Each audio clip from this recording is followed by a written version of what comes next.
What's going on, everybody? It's Sean from Worldwide Red Show, jumping in real quick with a quick match reaction to the Manchester United versus Everton match that we just so amazingly had grace our television screens. Or if you were lucky enough to be at the match, you were watching live and in person. A lot of us overseas Yank type like myself and all of us plastic fans, we can't get there every week. So actually, I sound plastic in these new chairs. I don't know if you can hear this, but I don't have my sound situation hooked up right yet here in the new studio. I'm about to be really working hard at because little echo here. Maybe it's just me. Hopefully, you ain't catching that. If you are, I do apologize. I'll get at it. But this new microphone I'm rocking, it's really good and it catches everything. So if I move, it's squeaking. But anyway, guys, listen, I just wanted to have you guys share some of your thoughts today. I'm even going to open up if anyone wants to jump on with me for just a minute. I'm going to share my thoughts on the match and where we're at as a team right now. Just quickly, my thoughts. First off, I was very excited to see Tony get on the score sheet today. It seemed like from the off he was at it. Now, I'm not one of those fans that thinks that just because someone doesn't run and kiss the badge and slide on their knees that they're not at it. I mean, if you think that, you think that only people that have blood, passion, desire, and all that stuff are the ones that should be playing for Manchester United.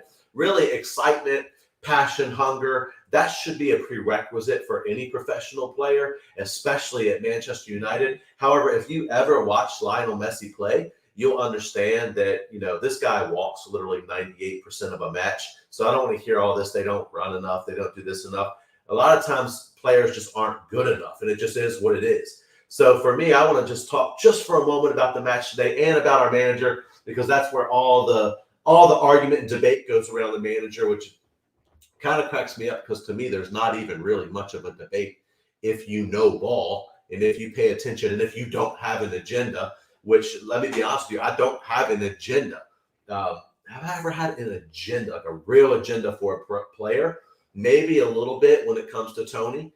There's been some times I have been pretty Martial FC just because I believe in his ability, even though there's been times he's been playing poorly. So I could say I have a little bit maybe of an agenda. I've always had a Ronnie agenda over Messi, and that's just personal preference and agenda. The truth is, as far as an overall baller, come on, man, Messi is a better player than Cristiano if you look at their entire career. But Cristiano, to me, has done more, and I like him better, and he's my favorite and my GOAT, so I'm going to have an agenda.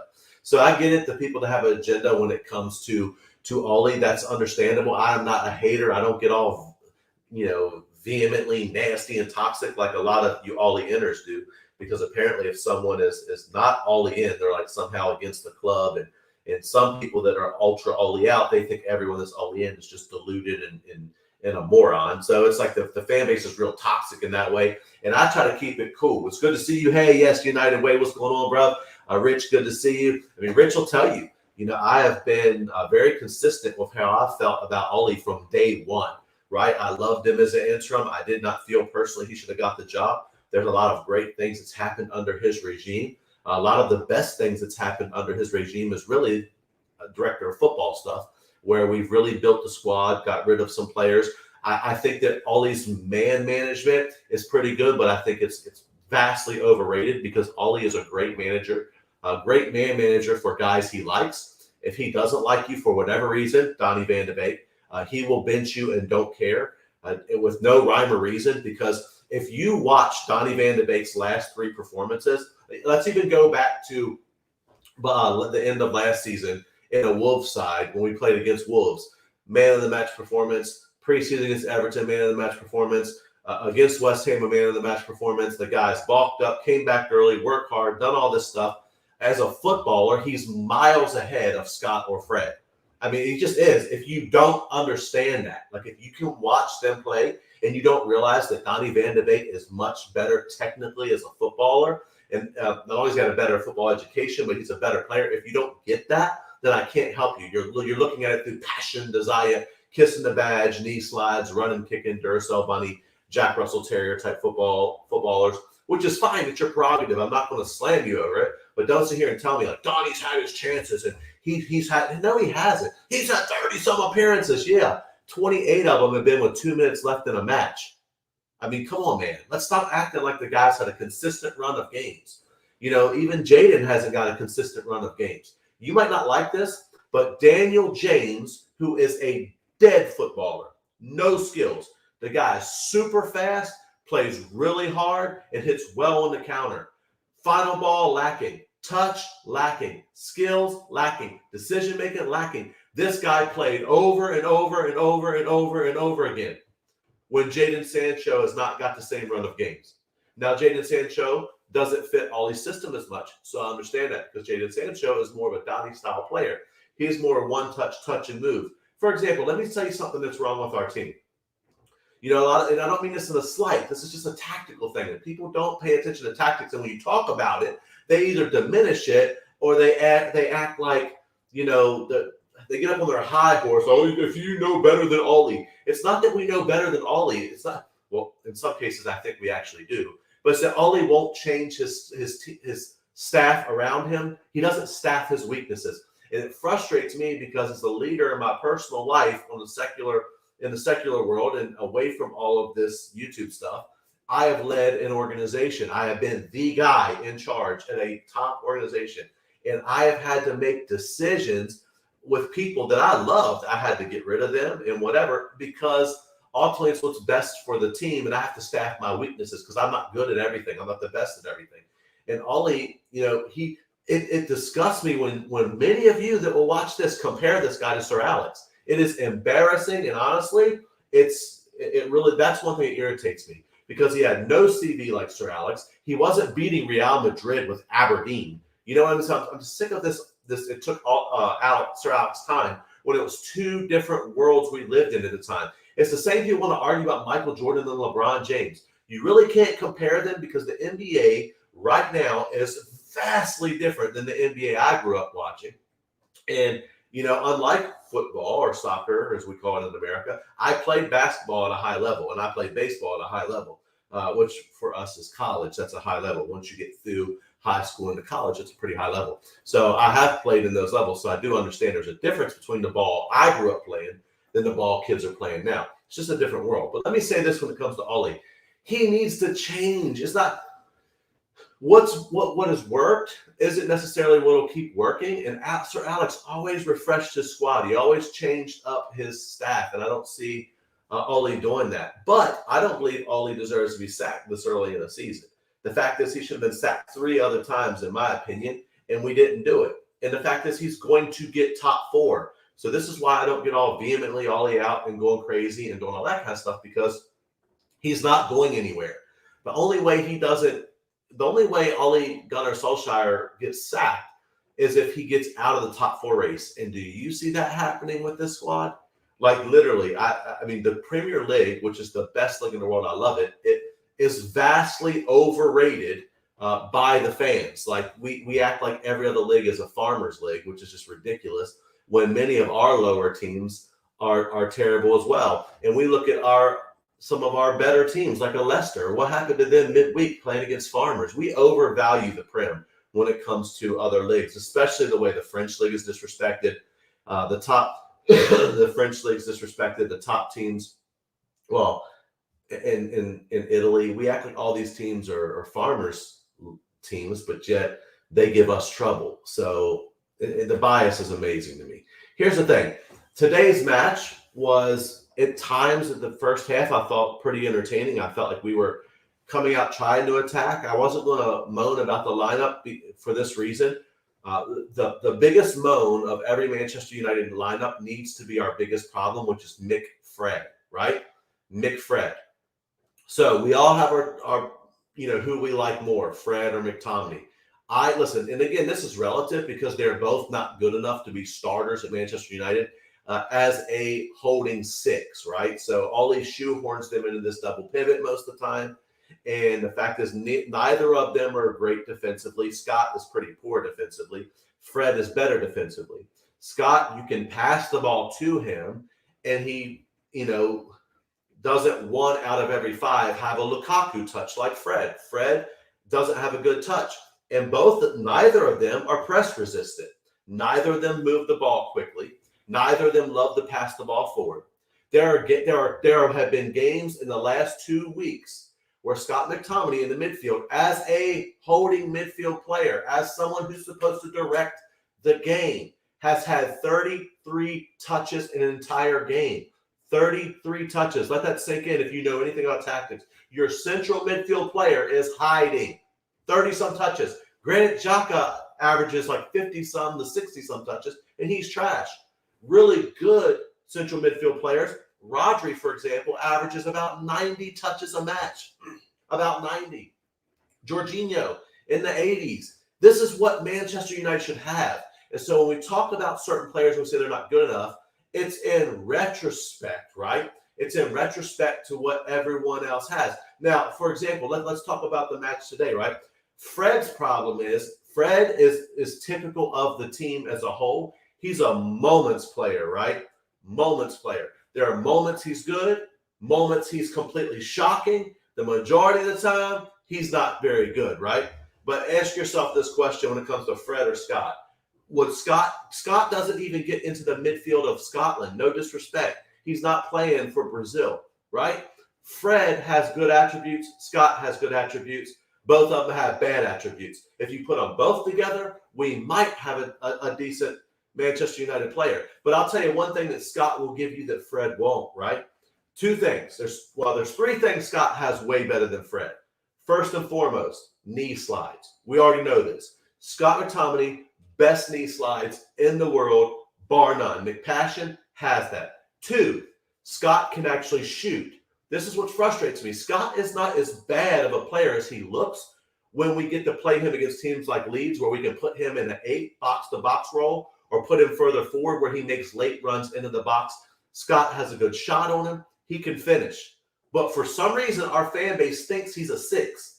Well, not our coach, because our coach says 6s and 8s and whatever, don't really matter. He just wants a midfielder that has passion and desire and he can trust. And like, really, bro? Is this 1997? No, it's not. But again, everything we've said that's a critique of Ollie as a modern manager, he cannot prove anyone wrong. He's literally verified everything with his own words. But let's look here at Scott. Scott would not have allowed that goal today, and Scott is not good defensively. Scott, if he was in Fred's situation, sorry guys, with all due respect, what Scott will give you, Scott would have taken the player down, or he would have got his money's worth in a foul. Now, earlier in the match, I watched, Gray, right? Ezekiel Garay or Gray. I watched him skin Scott and Fred at the same moment and still almost score if it wasn't for De Gea.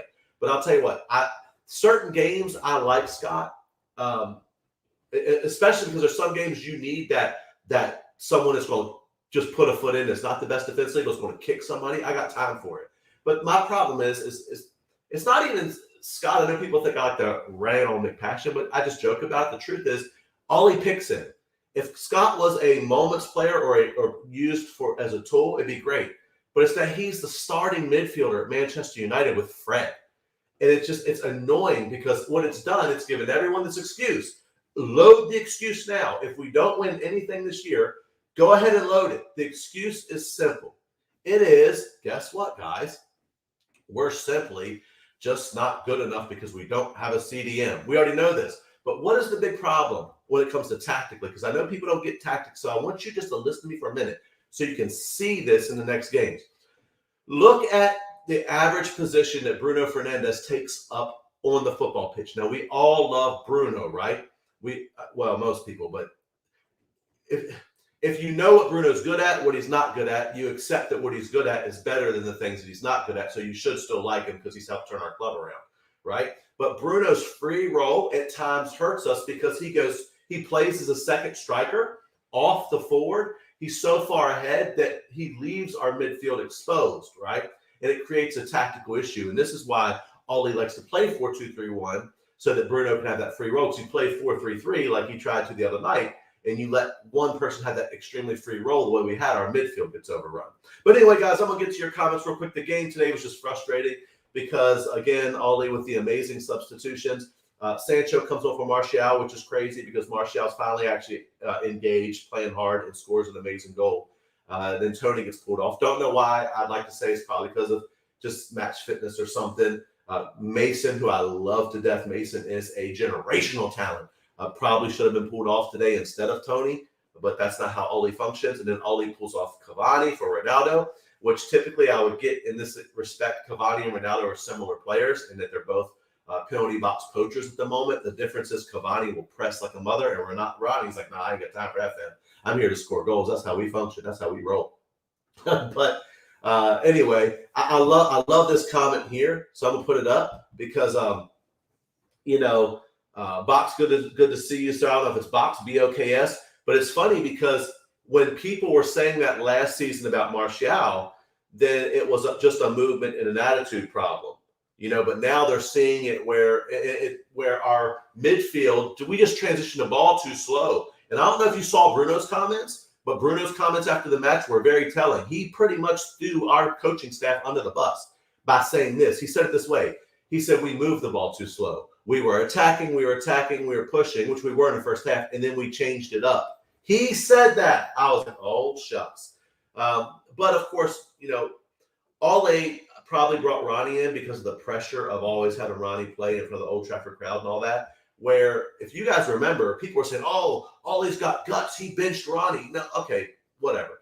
It started like 3 years ago under Zidane, or was it 4 years ago? Zidane started benching Ronaldo every 3 or 4 matches because of his fitness and his age.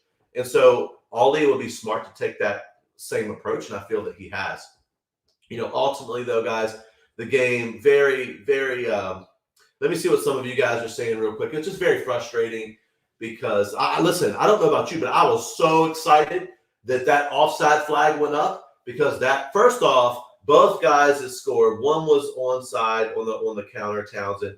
I don't know what kind of fake shui he was trying to do, but that was a horrible rendition of Ronaldo. You look like you got just like someone hit you with something in midair, flopping your arms around like a broken leg ballerina. If you're going to mock the goal, do it right. And second off, then we have Yuri Mina. Man, that guy is a piss take waiting to happen, isn't he? He loves to show off. So when that flag went up for offside, man, I breathed a huge sigh of relief.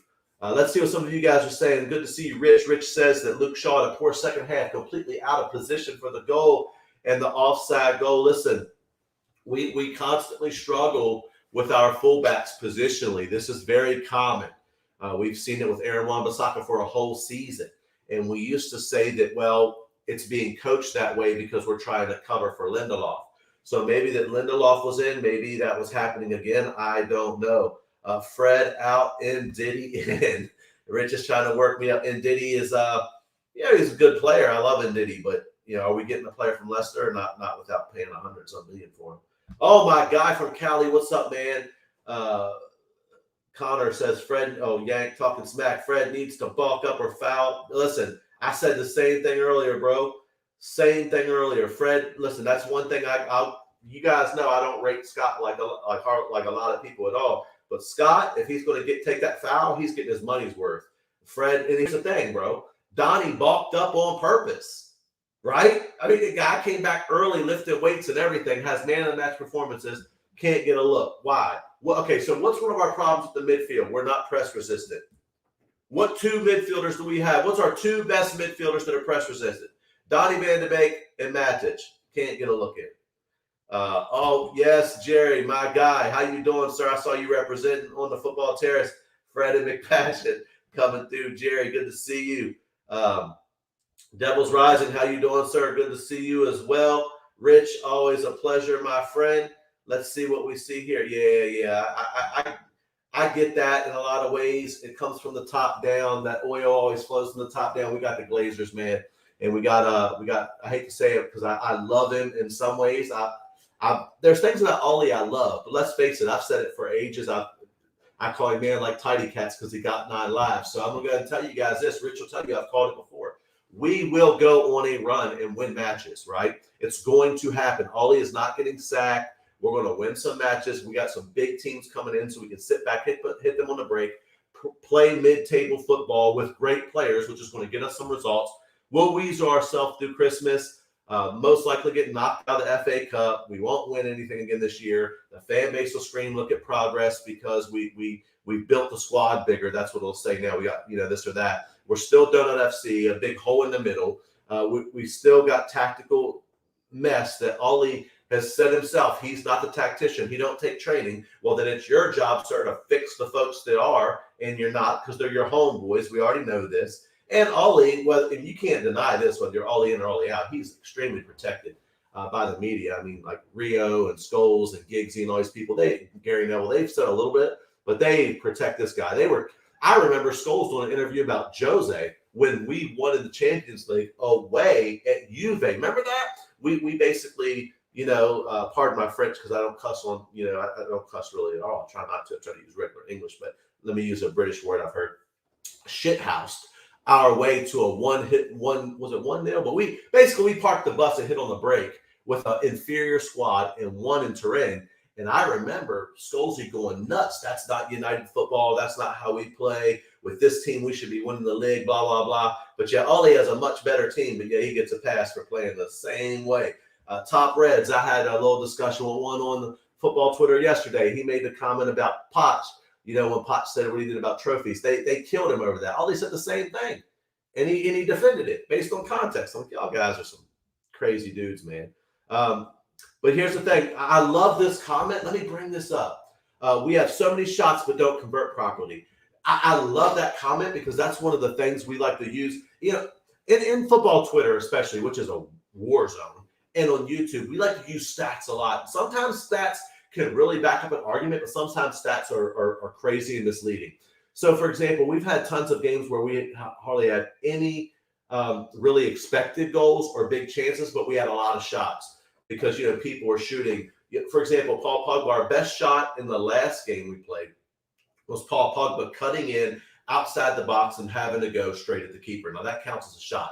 Now, is that really a good opportunity? No. In the game against Young Boys, you got Donnie just trying to impress someone, firing away from 25 yards, right? Are those good shots? No. So, I mean, I know that we're shooting a lot, but we're not always getting in the best positions or creating the best types of opportunities to score. However, today, you had some good opportunities. I thought Cavani's header was really, really a good chance. And so I don't understand how Jordan Pickford saved that because this dude is rubbish half the time, but he made a great save today. But let me get back to your comments. Let's see what my guy's saying from Cali. If this continued performance-wise, Ollie will be gone. See, I just don't think so because we played this way for so long. And as long as, half of the crowd in Old Trafford, which are mostly drunk, by the way, and before you argue with me, I've been to matches, so I know it's all good. It's the same as in America. That's what people are like, well, the people in the crowd, half the people in the crowd don't have a clue. They're drunk. They're high on meat pies. They're just having a good time, man. So, I mean, it doesn't – literally we're losing matches and they're still singing Ollie's at the wheel. I mean, come on, man. This is vibes, and Ollie has increased the excitement around the place. He has, man. You cannot deny that. But here's the thing. I don't give a crap about good vibes and everyone happy and smiling if we're not winning crap. I'd rather have Jose there kicking people between the legs, being a prick, and us winning the league. I'm sorry. If he goes, whoever comes will take us forward, not backward. I believe that. See, here's the thing that I think that a lot of people who are Ollie out, I think one thing that really ticks me off is when people don't give credit where it's due. For me, there's a good foundation to be built upon. So I tried to make this point on Twitter a little bit a moment ago, and I haven't checked back in to see if people got what I was saying. But let me explain it. So anytime you're building an organization, right? When I was building the organization I was in, when I was moving from 20 people to 50 people to 1,000 people to over 1,000 people, there's steps along the way. And we call it, in the business world, momentum is riding a wave, right? Every wave goes up, it crests, and then it comes down. The only way to keep growing or getting better in an organization in life is when you start to crest, you have to jump the wave onto another wave or you're going to ride the wave down. It's just natural. The way you jump the wave, one of the best ways is by change. And this is what scares me with Ollie because I feel like in a lot of ways, Ollie has hit a ceiling as a coach, as a manager, because he's not a good tactical manager. We already know this. But there's things he can do. Listen, I stand by this. I did not think Ollie was the right person to get the job permanently. I've not been like only sexual in the way a lot of people the whole time. I've been honest and fair and critical of him the whole time. But I'll say this. I believe 100% that Ole Gunnar Solskjaer, if he changed some things, could easily win titles with Manchester United. I believe the guy can do it. That's what's frustrating me because I know he can change. I watched him go from an interim style manager where he is killing it to a scared to death, don't want to lose my job and my dream job manager, where he's made the same consistent mistakes over and over and over again and won't change. And some of those changes is in loyalty because Ollie's a loyal guy. So he's very loyal to his coaches and his coaching staff. He'll tell you they're the best in the world. Well, obviously, everyone knows they're not. We watched our team last year give up the same goal probably 10 times. And that's training pitch should fix that, but we don't. Listen, Ollie is not to blame for that, but he is responsible. And this is the problem. A lot of Ollie outers just blame Ollie for everything. He's not to blame for some stuff because if he's not taking training, but he is responsible to make sure those things shift, right? And I just don't think he will. That's been my big problem with him the majority of the time has been he's consistently inconsistent. He's good and then he's horrible, right? He does that. And it's never been personal for me. It's that I want us to win leagues and titles again. And you can't do that without consistency, right? You just can't. It just is what it is. And some people take it personal. You just don't like him. You hate him. No, I love him. Listen, I'm old. You see this gray here? I'm old. I was old enough in 1999. I saw the foot go out. Okay. Listen, I'm good. I love the guy, but I separate what I've loved about him versus what he is as a manager for us. That's the only thing. But back to what Connor was saying or Yank was saying, I feel like Ten Hag will be a good fit. Whoever's coming in has something good to build upon. And this is why I don't want to get back into it. This is why I was mad about the whole Poch thing because I feel like Poch was the guy to build upon what Ollie's done, even stylistically, who he is as a person. And now Poch just went to some vibes club where whether he wins or loses, it doesn't matter. No matter how much you love or hate Poch, what happens at PSG ain't going to be because of him. Are you kidding me? All the players they brought in, you think Poch is putting in his style of play? Do you remember how he played at Tottenham with high press, high energy, high work rate with Neymar, Messi, and Mbappe and Di Maria the Snake? I doubt it. Listen, PSG is vibes and prayer more than any other team, more than Ollie. So you can say what you want. If anything, Poch needs some of Ollie's man management to chill with the homies right now. And Ollie needs some of Poch's tactical stuff. I just felt he was the perfect fit. It's not going to happen because now he's that poison chalice as PSG, and he can keep his sorry self over there. He should have waited for the United job. That's just because how I roll. But Ten Hag, I hear a lot of people calling for him. I think tactically he's amazing. What will he do with the big club? We don't know. I feel like there's a lot of people now. A lot of people call for Conte, man. I know Conte wins leagues, but Conte's not good in Europe, and Conte blows stuff up worse than Jose. So I don't know, man. I would like to see. Here's the thing: Ollie's probably going to get the whole year, no matter what, because the Glazers love him, right? Ollie is a very good protection for the Glazers because think about this: did Ollie really get us the players that he's brought in, or did the fans burn and stuff? Because we wasn't signing Bruno. We could have signed Bruno in the summer, and they didn't until many of you rolled out to Ed's house and started throwing like fire bombs and Molotov cocktails. Next thing you know, he's signing people. This past summer, we caused them to crap themselves. You know what I mean? And then we're sitting there like, man, wow, okay, look at what we're dealing here. We better buy some players, and they did. They spent $400 million pretty much on this manager, and so. But I think that ultimately, because people love Ollie so much, even the most vehement Ollie outers, right? In their heart, a lot of them still like Ollie. They just go super toxic for the views and because that stuff sells, right? If I would be on here just spitting venom, right? Really going off, then some of you wouldn't be watching. But there'd be other people, more people. So if you're either ultra Ollie in or ultra Ollie out, you get more viewers. And so people that are doing this thing as a living and doing this thing for views and to be followed, I get it. I got time for it. I'm not mad at you, but I have an actual life outside of this. I don't even stream enough. So It's all good. But good to see you guys. Ten Hag or Nagelsmann? Yeah, man. Nagelsmann is tough, but you ain't getting no one out of Bayern. Back to Reese. That's Reese Devils Rising? Bro, I didn't know that.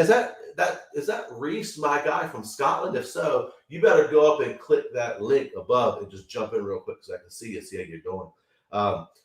I'm guessing it is Reese because he's got some numbers to back up what he's saying. Conte is not my cup of tea. So I prefer someone that could build upon what Ollie's done. And because here's the thing, I just don't think that Ollie's going to do it. I just don't think he will. I don't think he'll make the changes that's necessary. Man, what's good? Aren't you a Rangers guy, bro? Hasn't things been pretty good in your world lately when it comes to that? You could, if you're not, I apologize, but I don't know why I thought that. And I saw a win the other day, and it made me think of you. But anyway, guys, listen, back to the match because I'm just going off on tangents right now. The match today, again, a tale of two halves. I thought we were good at times in the first half. Again, David De Gea. This is just David De Gea and Luke Shaw are two really good cases on why teams need competition because David De Gea has really stepped up and gotten back to his old form, in my opinion, since Henderson took his spot. Luke Shaw he's always had purple patches, but I thought he's good overall last year. And there was times today he was okay, but times he was just absolutely out of position and cost us goals. But it is what it is. I mean, welcome to being a Manchester United fan. And we need someone that, like Rich is saying here, to build on what Ollie's done to take us forward. But I don't think it will happen until the end of the season. And unless we start getting a lot of terrible results when it should happen, I still don't think he'll get sacked because we've already seen this. He should have been sacked when we lost to Burnley before lockdown. He wasn't. Would have been a great time. He should have been sacked after we went out of the Champions League in an embarrassing fashion last year when they were flirting with Poch. They could have brought him in, had style, playing everything by now. And with the summer that we had, if they gave that to someone like Poch, we maybe win in the league. And then you have the Europa League debacle, which was absolutely just brutal. And the fact is, if you don't relieve Ollie of his duties after those, then I'm sorry, you don't do it right now. Ole Gunnar Solskjaer does not deserve to be sacked right now, as on what's happened this season. That's just my opinion, and I'm not all in. Like, why would you sack him so early in the season when you haven't shown that type of ambition any other time, right? The board is not. It's not that he shouldn't be sacked. I should say it's that he's not going to be, right. He's a good protection for the Glazers. You don't have to worry about. Ollie is not rocking the boat. He's not demanding players. He's not going up and running his mouth to Ed. This guy's in his dream job. He's in dream world, and I don't blame the guy at all. That's what annoys me when I listen to some YouTubers. I'm a very eclectic guy. I like a lot of different things. I watch YouTubers, like I watch anything. I watch like guys like Rants, and I watch guys like Howson, right? Two entirely different extremes. And then you have like Goldbridge in the middle, who's like, I'm really Ollie in, I love Ollie, but he's terrible. And so I'm like, yeah, bro, you're just confused. So I just kind of laugh because I like to hear all different opinions, agree where I agree, disagree where I disagree, but just keep it nice and keep it clean. That's just how I roll. I don't take it personal. But at the end of the day, man, Ollie is not going anywhere. So I don't know why people get all worked up. That's funny. Indiana. Yeah, I remember when Indiana came. Listen, I laugh at Indiana now, Rich, because like I watch it because I love watching Indiana stuff as well. Shout out to First 11 and those guys. So I'll watch their stuff. And I remember one time Indiana came on Rich's channel and was like defending Ollie like it was his father or something. I'm like, man, this guy's full of it. And now in just a few months, he's singing a different tune. But it is what it is. I'm not gonna sit here and say I was right, you were less right. But it is what it is, man. I don't toot my horn and all that kind of stuff. But it's good to have you guys that are in, man. Again, sometimes we need this as therapy. We just have to come in and talk. And again, this is Sean from Worldwide Red Show, the Yank you love to love, or you don't. It is what it is. And shout out to all of my Manchester United fans and friends and family from all over the world, wherever you're watching from, whether you're in Europe, whether you're in Asia, whether you're in, whether you're in Africa, whether you're in over here on this side of the pond in the States or in South America or in America Junior. You know who you are, Canada. Shout out to you. Anyway, guys, we're grateful to have all of you that will join in and watch this, man. And I'm coming to you from the great state of Texas. Yeah, we are our own country down here in Houston. And I'm just grateful to be able to come to you today just for some therapy because, man, we don't deserve this. We don't deserve this. We don't deserve this run of games and this run of fixtures and this run of form.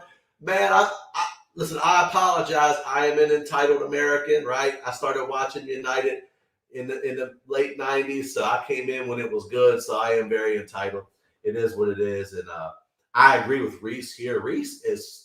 He's on fire today. He says, hardcore all leaders have to accept serious constructive criticism on his tactics and in-game decisions, but hardcore, had to accept when he gets things right. And so, bro, I've been screaming this from the rooftops, and people say, well, you're Ollie out. Well, I've never been like Ollie out. I don't put myself in that category because most of them are so far toxic that it's personal.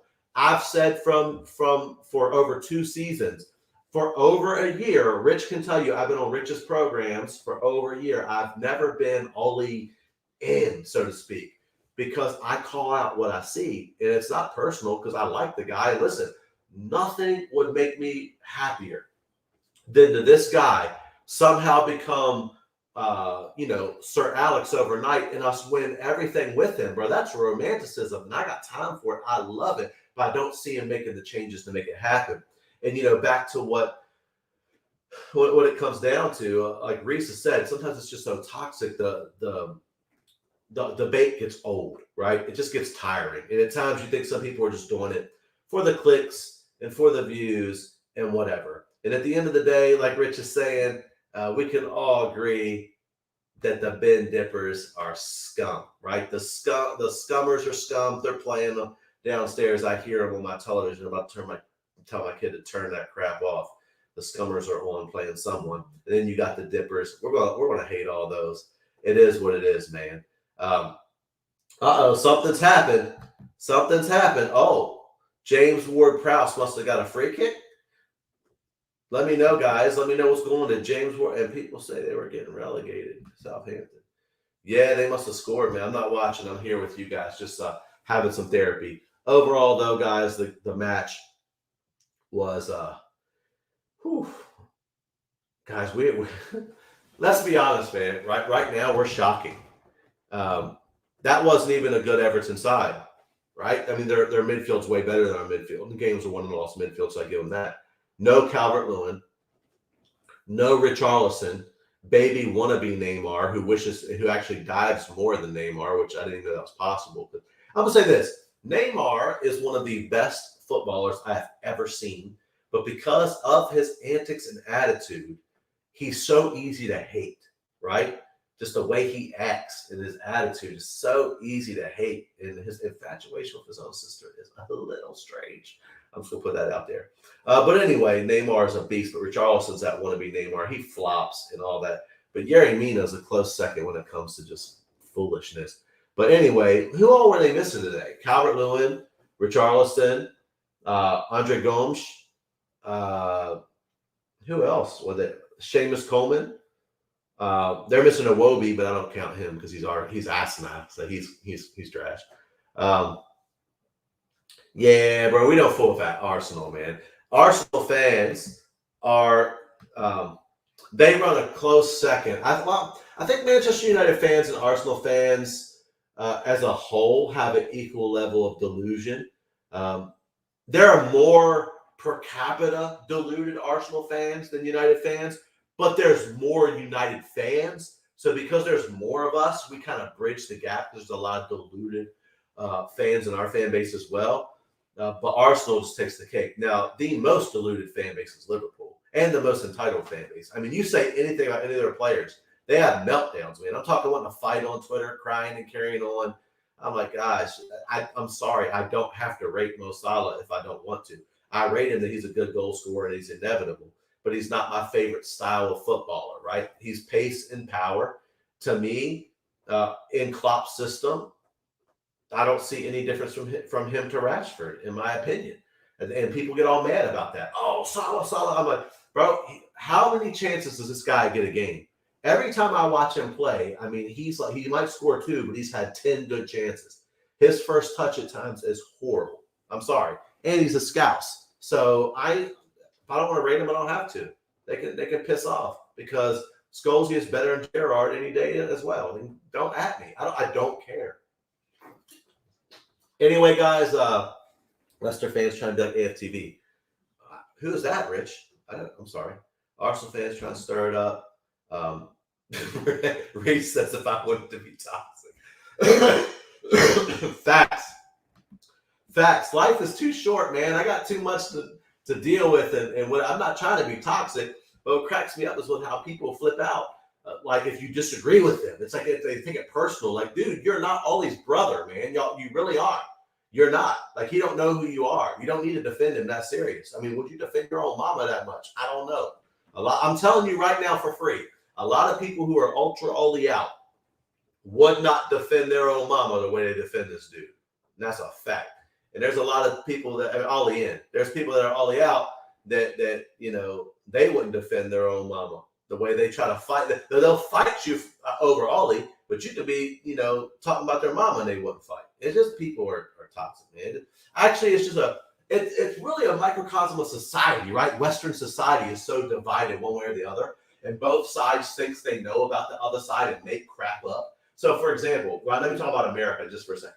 So in America, there's this stigma that anyone who has ever supported or supports Donald Trump is a racist, which is absolutely stupid. The idea that Donald Trump represents conservatives. Can I explain something to you that don't know anything about Donald Trump? Donald Trump was a card-carrying liberal for 68 years of his life. Yeah.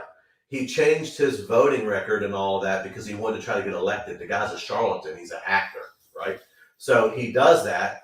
And because there's a certain segment of American society that's disgusting, that really like this guy, now anybody who had anything good to say about the guy gets painted in that brush. Now on the other side, you have the far left in America, which is, they're beyond radical socialists. They're I don't even know where they're at, right? So they're in a whole bunch of mess. So anyone who's conservative, anybody that likes Bernie Sanders, they just say, well, they're a bunch of freaking far left socialist commie bastards, right? Not everybody. It's just the way our society is, right? You got to be so far on one extreme, or so far on the other extreme. Me, just so y'all know, I'm a libertarian. So I choose the right to hate people on both sides as much as I want.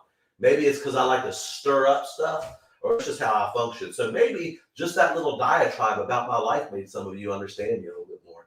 Because and sometimes I'll argue stuff I don't even agree just because I enjoy it. So just so y'all know. Anyway, it's great to see you guys. Yeah, Trump was not my first choice.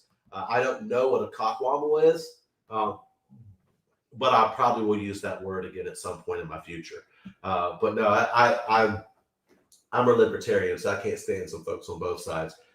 Trump pretty much wrecked a lot of stuff for me. But anyway, cockwomble, that's hilarious. Thanks a lot for that, Reese. So now for the rest of today, I'm going to be trying to figure out what in the world cockwomble is. Oh goodness, yeah, I don't, bro. I don't know what Tories are or Labor or whatever. I don't. No, Reese. Let me explain something to you.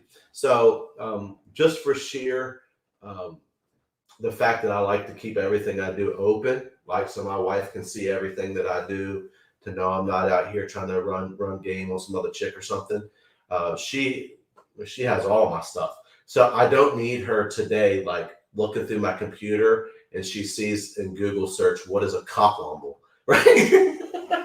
Because I'm afraid what she might find might put me down or something, man. She might want to leave me, say I'm not good enough. She needs a real cockwomble in her life. But anyway, topic for another day. Oh, Jesus, how did I get that far out? Any of y'all that are watching this, blame that on Reese. That's all on him. But anyway, guys, what are your thoughts? Any of your thoughts on the game? How do you feel? What do you feel about the direction of the club, where we're at? If you didn't laugh about it, you would just cry. So I saw a guy, what Dom from Chicken Zingers and Sauce and Wingers, or I can't remember what the name of his channel is. Go check him out. He was saying just sit back and drink some wine and enjoy life. So that's kind of where I'm at. United won, Everton won. Just ridiculous. Sorry if you guys hear that shaking in the background. I just heard it in my earphones. That's my boxers are downstairs apparently playing, and I got this amazing microphone. And no matter how big my house is, anywhere in my house, if anything happens, you'll be able to hear it. I got to fix that, by the way. So any of you YouTube guys are now to hook me up and fix that kind of stuff, just let me know. But anyway, again, we got a tough run of fixtures coming up. I think that we are going to, I just think just means foolish or obnoxious person, Sean. Okay, that's not bad then. Cockwomble United. Jeez, man, Cockwomble. Anyway, wish me luck today. My lads are about to go out here on the pitch and make it happen. They're actually in the MLS Houston Dynamo system right now. Hopefully they can get some moves up. Join the call on Sunday. I'll jump in. I'll jump in try to jump in when I can, guys. It's just crazy right now because my kids play. So typically I'm running at matches, and I don't like to jump into streams with my phone because bad signal, or you're holding it sideways and it's going crazy and you're shaking and all kinds of stuff. I don't want to mess up people's streams. So I try to want to support, but I got to get my schedule right. But let's see what Reese is saying. We'll wrap it up. Overall, I feel Ole has succeeded in terms of stabilized everything. He's given the squad the tools to go on and challenge for years to come. But I feel, Reese, if we were in church right now, I would do what's called raise an offering for you or give you an honorarium. I would say, where do we send the offering at? That's just American Protestant, especially Black church slang. That's what I grew up in. So just so y'all want to know. Some of you are like, no wonder this guy's a protester. He's a freaking Protestant. I feel that Ole succeeded. Man, I feel you're spot on, bro, because I feel he's hit the ceiling. Like I was explaining earlier, there's a way to jump it, right? You can jump it, but you can't do it without change. And that's the thing about Ole. It scares me. I just don't think he'll change. I think that he doesn't want to change out his back staff, and he has to. You have Mike Phelan, who was, let's be honest, probably Fergie's worst number two. If you look at all of his number twos, went on the Hull, got them relegated. They got shipped over to Australia to try to form a career, and he wasn't that, that's worse than the MLS. Then you have Kieran McKenna, who was doing good in the youth system, but youth football is different than men's football. He was never proven in the men's game, right? And brought in, like he got under Jose a little bit. If these guys are so good, Jose would have took him with him. Then you have Michael Carrick, who has no business being a main coach in a football club, straight out of being a player into being a coach. Earn your badges, get some real experience. I mean, I'm not saying he's a bad coach. I don't know, but I'm saying it's strange for me that this nepotism rules Manchester United as kind of jobs for the boys and Homeboy FC. It seems the best coach they brought in is the free kick coach. He's trying. And the thing is, he's actually one of Kieran McKenna's friends from uni, right? And if you go through all these staff, a couple of the guys he had with him in Cardiff, they got Cardiff relegated, remember? And so I think that Ole has some guys around him who just aren't good, but Ole's going to roll with his homies, and I got time for it. I'm not mad. I mean, I understand how Ole rolls. And this is the thing that I've said from day one, that he needs to go if he's not willing to make changes, and he's not. So people just got personal. You say you suck, you hate him, you're negative. No, I'm not. No, I'm not. I'm positive. I'm not trying to be negative. I just call what I see. If what I see is wrong, I come on and say, guess what, guys? I got that wrong. I'm sorry. It just is what it is. No one's right all the time. I told people last year that I didn't want Tuchel anywhere around United when Ole was in trouble, because Tuchel was doing terrible at PSG and we were watching it. But after diving into that situation and watching PSG and then listening to Tuchel afterwards, you realize Tuchel wasn't the main problem. The fact that Neymar can go straight to the chairman about what the problems are and get the manager out, that's the problem. And so Tuchel needs to have people that will listen to him and implement a system, and PSG don't. So that's why I said Poch was dumb. Now, again, Poch will probably win the Champions League, or they're going to win Ligue 1 and all this stuff. but wasn't tailor made for the guy. He just went, and he's now a mercenary too, so he can go somewhere. Anyway, guys, I'll holler at you later. So, Sean, wrapping up the Worldwide Red show. I was planning on being on here 15 minutes. Y'all have had me on for 50. It's good to see some of you just to chat and connect again. You haters didn't want to jump in my stream even just to say hello. I see how that is. But I'll send the stream out again. I'd like to do a little more of these shows live just so I can get more opinions, get more people jumped in. Next time I'll announce more. Hopefully get some guys on.